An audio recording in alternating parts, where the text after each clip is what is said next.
আর্থিক প্রতিষ্ঠান একদম ফুকলা এবং ধ্বংস করা হয়েছে। বাঘ বাটুরা করে মা খালা ভাই বোন সবার মধ্যে বানরের পিঠা বাগাবাগি করা হয়েছে। এই যে গণহত্যা হয়ে গেল, এই গণহত্যাকারী যারা, এর মাস্টার মাইন্ড যারা, সুপ্রিম কমান্ড রেসপন্সিবিলিটি যাদের উপর পড়ে এবং যারা গণহত্যা সংগঠন করেছেন, পারপিটেটর হিসাবে তাদের সকলকে আইনের আওতায় আনতে হবে। আমরা আইন হাতে তুলে নেওয়ার পক্ষে নই। প্রতিহিংসার রাজনীতি আমরা চাই না, প্রতিশোধের রাজনীতিও আমরা চাই না, কিন্তু অন্যায়ের প্রতিকার আমরা চাই। সমাজে ন্যায় বিচার প্রতিষ্ঠিত হোক, তা আমরা চাই। এরা যদি রক্ষা পেয়ে যায় তাহলে আগামীতে এই রাস্তা খোলা থাকবে। আর কিছুদিন পরপরই এইরকম গণ অভ্যুত্থানের প্রয়োজন হবে। আমরা আল্লাহর কাছে দোয়া করি এটি যেন বাংলাদেশের জনগণের জন্য শেষ গণ অভ্যুত্থান হয়, আর যেন এত রক্ত ঢেলে দেওয়ার প্রয়োজন না হয়।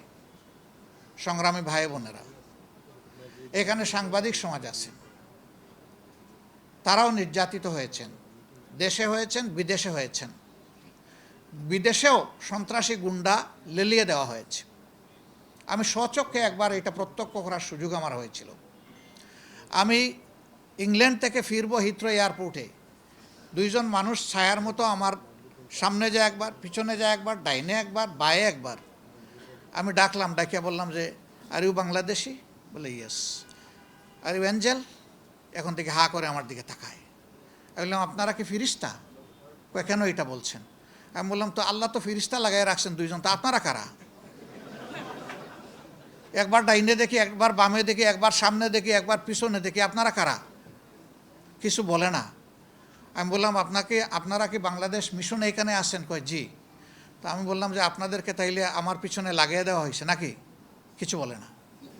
আমি বললাম যে দেখেন, আপনাদের এই ঘোরাঘুরি আমার অপছন্দ এবং এটা অভদ্রতা।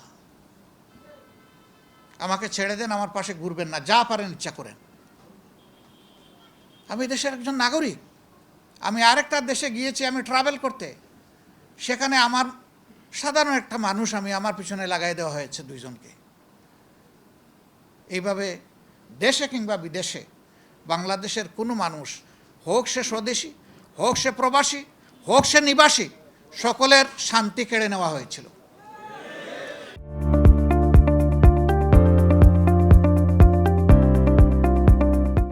একজন সাংবাদিক বিদেশ থেকে অন্যায়ের বিরুদ্ধে প্রতিবাদ করেছেন, তার পরিবারের সদস্যকে হেনস্থা করা হয়েছে দেশের বুকে। মা বোনদেরকেও রেহাই দেওয়া হয়নি, তাদের ইজ্জত নিয়ে টানাটানি করা হয়েছে। সবগুলা ব্যাংক, আর্থিক প্রতিষ্ঠান একদম ফুকলা এবং ধ্বংস করা হয়েছে। বাঘ বাটুরা করে মা খালা ভাই বোন সবার মধ্যে বানরের পিঠা বাগাবাগি করা হয়েছে। আজকে মাঝে মাঝেই শুনতে হয় ব্যাংকের সর্বোচ্চ গার্জিয়ান ব্যক্তিটি বলেন যে কোনো সময় কয়েকটা ব্যাংক বন্ধ হয়ে যেতে পারে। কাদের কারণে? এরা কারা? প্রত্যেকটি দেখবেন যে শাড়ির নিচে লুকানো ছিল। এদেরকে ইমিউনিটি দেওয়া হয়েছে। সবচাইতে বড় ডাকাতের ব্যাপারে কোনো তদন্ত যাতে না হয়, সুপ্রিম কোর্ট কিভাবে তার উপরে এমবার্গো দিল আমরা বুঝলাম না। তার বিরুদ্ধে কোনো তদন্ত চলবে না। এটা কি কোনো কোর্ট? এটা তো টেনিস কোর্ট নয় যে আপনি জাতিকে নিয়ে খেলবেন। এটা তো অ্যাপেক্স কোর্ট। এখানে তো আইন অনুযায়ী চলবে, কিন্তু আইনকেও দালালির চরম সীমায় নিয়ে যাওয়া হয়েছিল। এই জন্য আইন অঙ্গনে দাঁড়াই একজন বিচারপতি বলতে পারেন যে আমরা শপথবদ্ধ রাজনীতিবিদ। আপনার যদি রাজনীতি করার ইচ্ছা থাকে তো আপনি ওই গাউনটা ছেড়ে চলে আসেন। আপনি বেঞ্চে বসেন কেন? আপনি বারে এসে বসেন।